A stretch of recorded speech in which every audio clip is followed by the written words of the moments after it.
Continuem, estem aquí. És que ens ha agradat molt, no, Jordi, del nostre amic Lluís Maria Cartagena. Us presentem de Rafael Ortiz, que ha arribat aquí a col·laborar en aquesta última hora de programa. Bona nit. Bona nit.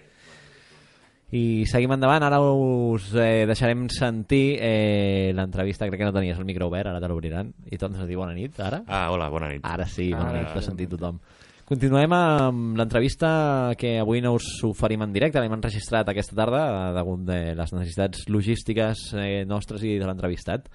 I es tracta d'Álvaro Porro, activista en qüestions de consum i editor de la revista Opcions, una revista que ens dona precisament això, opcions de consum per un consum conscient i transformador. Llavors m'hem pensat que davant de la imminència del Nadal i la bogeria consumista que ens durà... Ens espera. Sí, que ens durà això, a comprar regals com bojos als centres comercials, doncs estava bé fer-vos arribar aquesta publicació, una revista que podeu trobar a la web i que us podeu subscriure, Opcions, i que el número d'enguany està dedicat a les economies col·laboratives. Sentim Álvaro Porro aquesta entrevista.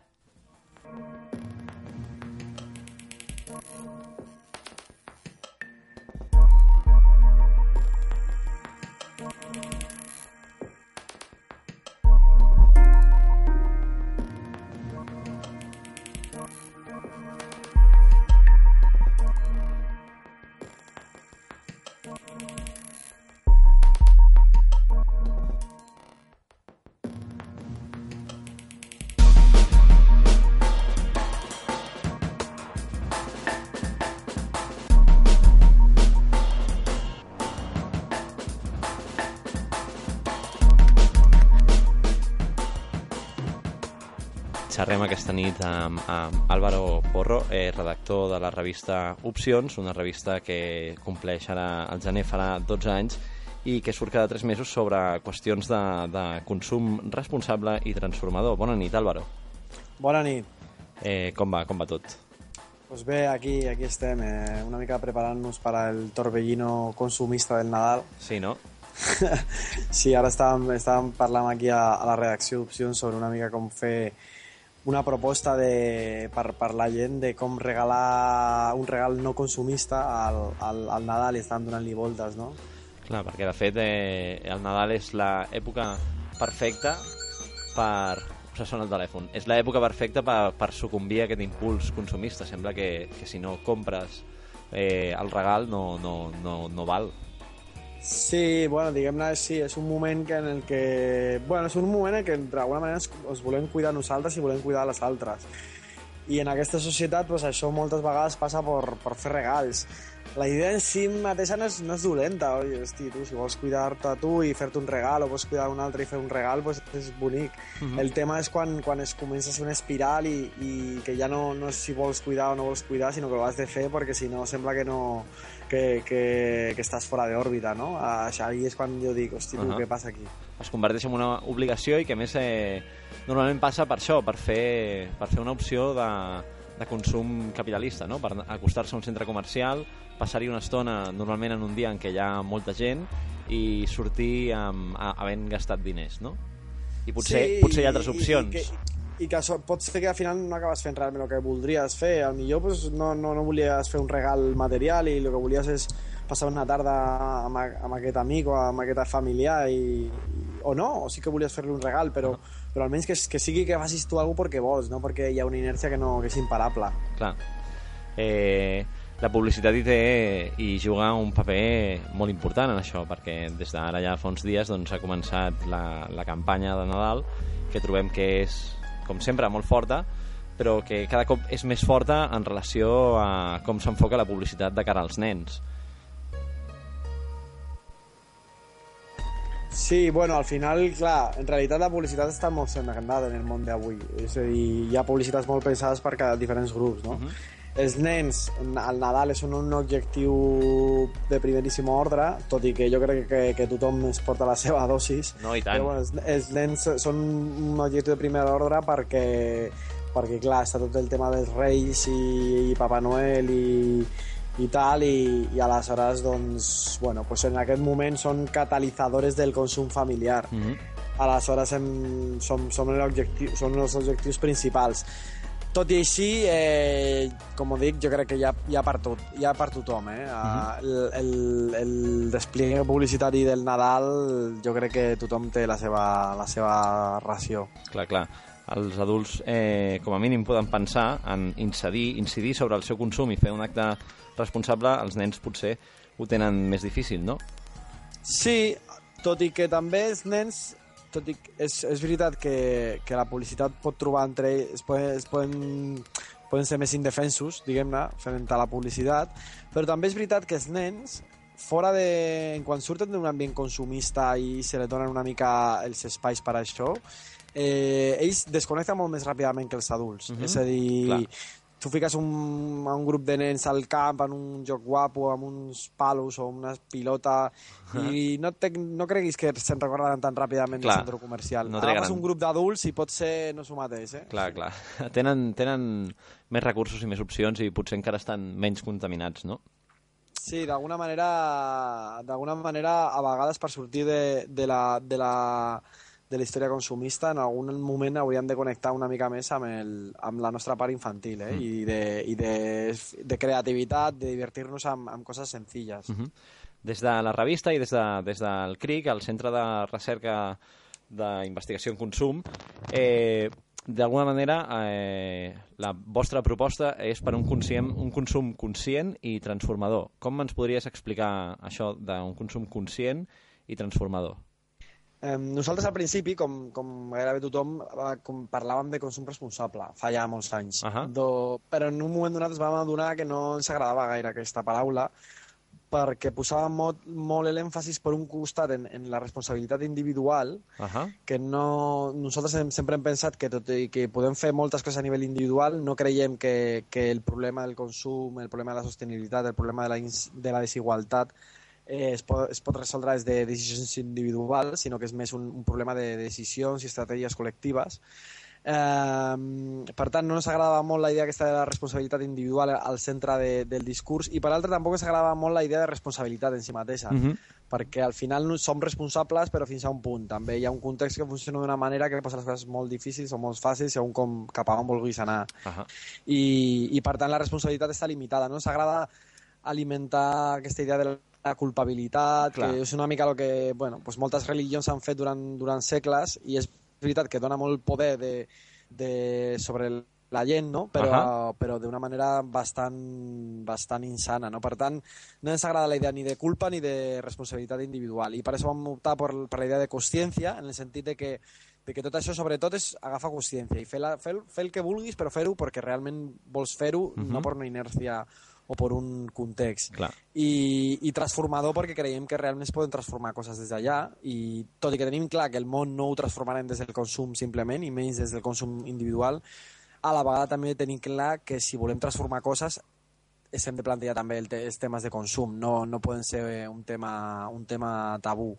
Per tant, sempre nosaltres diem això és necessari, però no és suficient. Hem de fer el pressing, hem de fer el canvi social a molts àmbits, i el consum és només un. Llavors, d'alguna manera, aquest consum conscient i transformador, per una banda, és una reflexió ètica sobre què estem consumint, i per altra banda és una acció de consum crític, és d'alguna manera exercir un poder que no fem servir gaire, que és el poder com a consumidor. Deixar de comprar unes coses i comprar unes altres per donar-li possibilitats de seguir endavant amb aquesta activitat. Seria una mica acostar-nos en aquest consum crític, no? Sí, però o sigui, sí, tenim un poder com a consumidors, i això que s'ha dit moltes vegades, no? Que lo personal és polític, no? En el sentit de que, per exemple, lo quotidià, no? El consum quotidià té una dimensió política, en el sentit de que comprem unes coses o altres, i això té unes conseqüències, i fa anar el món cap a un costat o cap a un altre. Però a la vegada que et dic això, també et dic, per mi i per nosaltres no es tracta tant de sobrevalorar el poder del consumidor com de donar-li visibilitat a la debilitat del consumisme, a la debilitat del consumisme en la nostra vida. I per tant, nosaltres més que pensar que som superpoderosos des del nostre consum, perquè això podria podria significar que el que no té capacitat per comprar no tindria aquest poder, no? El que té capacitat per comprar sí que ho tindria. I aquesta idea ens fa fàstic, diguem-ne. Doncs nosaltres diríem més, escolta, mira la debilitat que és realment de la proposta aquesta consumista, que és insostenible, que no ens fa més feliços, que ens allunya uns d'altres. Mira quina debilitat té aquesta proposta i abans d'ella empodera't i surten del consumisme. Clar. Diguérem que no poder comprar, és a dir, no tenir la possibilitat de comprar, doncs és una clara desavantatge, però decidir no comprar, doncs això, és una opció i una opció, doncs això, conscient i transformadora. A la vostra web trobem que la següent reflexió, no? Per al CRIC, fer un consum conscient i transformador vol dir consumir el mínim possible i que el que consumim sigui el més sostenible i igualitari. És possible anar abarcant parcel·les de coherència en les coses que quotidianament gastem i consumim amb aquests dos paràmetres?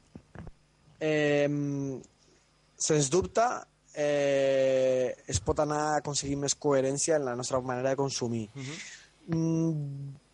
Jo torno a... Potser em sembla una mica llepafils avui, però tornaria no a dir lo de consumir el menys possible i tal, sinó que parlaria més de consumir menys per viure millor. Consumir menys per viure millor. Sí, nosaltres partim d'aquesta premissa, de que moltes vegades consumim menys no és que visquis pitjor, sinó que vius millor. Òbviament, depenent del cas, no? Algú que estigui al carrer, que tingui problemes per menjar, per escalfar-se i tal, doncs no li parlis de consumir menys. Clar. Però, òbviament, estem parlant de la gent que no està en situacions de risc, no? O que no està en situacions massa dures, no? Que per desgràcia cada vegada hi ha més gent. Per tant, nosaltres partim de la premissa aquesta de consumir menys per viure millor, i l'experiència que tenim després de portar 12 anys fent recerques, estem fent ara el número 45 de la revista, o sigui, portem 45 recerques sobre 45 productes diferents, no més productes, també diferents tipus de consums, de possibilitats del dia a dia, tant individuals com col·lectives, de com organitzar-te, etcètera. Hem vist que en gairebé tot hi ha alternatives. No sempre són molt accessibles, no sempre són molt fàcils, però hi ha moltes més alternatives de les que normalment tenim a l'abast i sobretot de les que normalment veiem, no? Aleshores, i aquesta és una mica la feina, l'objectiu d'opcions. Posar llum, visibilitzar alternatives que normalment no són conegudes i és una manera també d'anar fem més ample l'espai de les alternatives, perquè quan més es coneguin, més fàcil serà que siguin accessibles, etcètera. Per tant, jo diria això, no? Com que hi ha molt camí per recórrer, però hi ha molta cosa ja feta, i que si tenim ganes, quasi en qualsevol àmbit de la vida, de trobar alternatives, si trobem les fonts d'informació i una mica les ganes, en podem empoderar-nos i canviar coses. I tant que sí. Doncs, si vols, podem parlar una mica, així abans d'arribar al final, encara tenim uns quants minuts, d'aquestes alternatives que proposeu en aquest darrer número 44, que és publicat al mes de novembre, en el que el tema central, diguem-ne, són les economies col·laboratives. Exacte, sí, en aquest número... Què vol dir economies col·laboratives? Això per començar, perquè potser hi ha persones no familiaritzades. Clar, no, sí, de fet és un concepte que ens hem inventat una mica. Ara es parla molt de consum col·laboratiu, però és que nosaltres volíem parlar d'alguna que era més enllà del consum, i de fet també fem servir molt la paraula economies comunitàries. Al final, economies comunitàries vol dir, bàsicament, economies, formes de satisfer necessitats, ja sigui de qualsevol tipus, materials i immaterials, de manera que col·laborem, que cooperem, que compartim amb els altres. És a dir, gent que s'organitza per satisfer una necessitat d'una altra manera. La millor manera d'entendre probablement són exemples. Una cooperativa de consum, doncs és un grup de gent a un barri, a un poble, que s'organitza per satisfer la necessitat d'alimentar-se però d'una manera diferent, amb productes locals, fresques, directes del productor, ecològics, a un preu raonable. però a la vegada que satisfà aquesta necessitat, Sí. Normalment hi ha com altres necessitats que també se satisfan. Et juntes amb gent amb la que tens una certa afinitat per fer coses junts, trobes un espai de relació al barri amb el que organitzen un altre tipus d'activitats, comences a entendre, a conèixer una mica més com funcionen els ecosistemes agraris del teu voltant, perquè estàs començant a consumir productes locals, etc etc. Per tant, les economies col·laboratives i les economies comunitàries és gent que s'organitza per satisfer necessitats de consum d'una altra manera, però normalment sempre al final s'aconsegueixen moltes més coses de les que inicialment era l'objectiu. El mateix exemple que hem posat amb l'energia, amb l'alimentació, la podem posar en altres àmbits com l'energia, el transport, la criança, l'educació, inclús la tercera edat. Nosaltres a la revista hem fet un catàleg que també es pot consultar al web nostre. Ara t'he tornat a deixar de sentir. On la gent pot trobar diferents àmbits. Vale, on t'has quedat? Just aquí, a un web nostre. Vale, això, la gent pot trobar el catàleg a la web. Sí, al web nostre la gent pot trobar el catàleg, que també ha estat publicat al número 44 de la revista, on hi ha iniciatives de tota Catalunya i de tot l'Estat en diferents àmbits: energia, transport, alimentació, criança, tercera edat, etc., d'economies col·laboratives i comunitàries. Assistim, probablement per la crisi i també per el procés d'acumulació d'experiències i de ganes de l'última dècada, a un moment d'explosió d'aquest fenomen. Per això també hem decidit dedicar un número a la revista en el que estan sortint experiències a tot arreu i bastant interessants. Algunes inclús ja tenen un bagatge bastant rellevant i una escala important. Per exemple, Som Energia, la cooperativa d'energia que va sortir a Catalunya però que s'ha estès per tot l'Estat, ja té 11.000 socis i han sortit totes 3 o 4 cooperatives d'energia a diferents indrets de l'Estat més petites. Tenim Banca Fiare, el primer banc ètic però que ha sortit realment des de baix a dalt, que ja també té gairebé 4.000 clients. Hi ha cooperatives de consum, per exemple a Navarra, que ja tenen al voltant de 1.500 unitats familiars. O sigui que estem parlant no només de petites experiències, sinó també d'experiències ja amb una escala important. Realment sí que vivim aquesta explosió d'opcions i de propostes, i com tu deies es deu per una banda a la crisi, per una banda a aquesta acumulació d'experiències que ens fa saber-ne més. Creus que aquesta explosió d'economies col·laboratives també va en paral·lel al moment que està vivint d'alguna manera l'esquerra del carrer, no l'esquerra parlamentària del Partit Socialista, que dubtem si és d'esquerres encara, sinó l'esquerra del carrer, moviments com el 15M o Auditoria Ciutadana del Deute, la PA, moltes altres coses que es basen en aquesta reorganització i autoorganització de les persones? Sí, sens dubte, el cicle de mobilitzacions al carrer té molt a veure amb l'explosió d'aquest àmbit de les economies col·laboratives i comunitàries. De fet, jo diria que hi ha hagut un efecte post-15M a aquest tipus d'iniciatives, de molta gent que es va mobilitzar i es va activar molt amb el 15M i que després d'una mica del moment àlgid de les places i tal, va voler ficar la seva energia i les seves ganes de canviar i de fer les coses d'una altra manera a projectes, diguem-ne, més del dia a dia, més sostenibles. I molts projectes aquests s'han nutrit de gent que venia una mica amb l'energia 15M o inclús han sortit de nous. I també la nostra idea és que això es pot realimentar de manera positiva, no? En el sentit de que també al trobar aquests espais de relació del dia a dia, ja sigui per l'alimentació, sigui per la criança, per el que sigui, també et fa continuar amb ganes de continuar mobilitzant-te i fer pinya, no? Per tant, jo crec que les lluites al carrer i a les economies comunitàries totalment es retroalimenten. Doncs crec que fins aquí podem arribar amb aquest pensament de consumir menys per viure millor. Tots els que ens estigueu sentint sapigueu que a la pàgina web opcions.org podeu trobar aquest catàleg d'economies comunitàries i col·laboratives i també podeu subscriure's a la revista, perquè aquesta revista es distribueix bàsicament per subscripció. Es pot trobar en algunes botigues, però sobretot per subscripció, oi que sí? Sí, és així. En principi, sobretot és subscripció, arriba a casa i bueno, doncs és un projecte independent que fem amb molt d'esforç i que es nutreix bàsicament de les subscripcions dels socis. Ara tenim 2.700 subscriptors a tot l'estat, amb més de la meitat a Catalunya, i res, òbviament el que pugui i estigui interessat le convidem a que faci una ullada i si es pot subscriure doncs ens ajudarà a poder mantenir el projecte i continuar generant tota aquesta informació pràctica. I el que no pot, perquè no s'ho pot permetre, podria trobar les nostres revistes en PDF per descàrrega de números antics al web i trobar molta informació allà. Doncs moltes gràcies, Álvaro, per estar amb nosaltres aquest vespre i res, esperem poder parlar amb tu, si més no, en la sortida del proper número.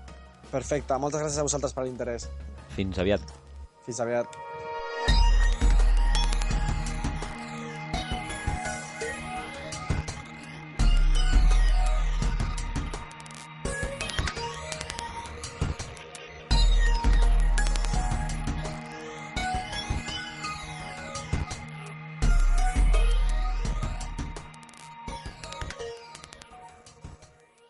Jo crec que si la gent fos una mica més crítica en aquest sentit o tingués altres criteris, si més no, tot i que potser continuaria comprant moltes coses pel preu, potser altres no?